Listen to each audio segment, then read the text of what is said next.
అమరావతి ఇంకా పూర్తిగా నిర్మాణం పూర్తిగా లేదు, ప్రారంభ దశలోనే ఉంది. ఆ వరద కాలువలు కట్టాలి, ఆ వరద కాలువలు పూర్తయిన తర్వాత అక్కడి నుంచి సెటరైట్ చేయాలి. అప్పుడు ఆ తర్వాత కూడా కనుక అమరావతిలో నీళ్లుంటే ఖచ్చితంగా ప్రభుత్వం తప్పు అవుతుంది, ఎందుకంటే ప్లాన్డ్ సిటీ.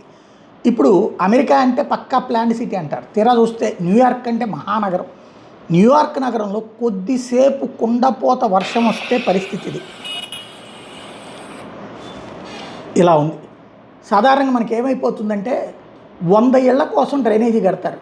ఈ 100 ఇళ్ళు 50 అపార్ట్మెంట్లు అవుతాయి. 50 అపార్ట్మెంట్లు 50 10లో 50 20లో ఫ్లాట్లు అవుతాయి. అంటే దగ్గరగా 1000 మంది. అంటే 100 మంది నివసించడానికి కావాల్సిన ప్లేస్లో 1000 మంది నివసిస్తే ఏమవుతుంది?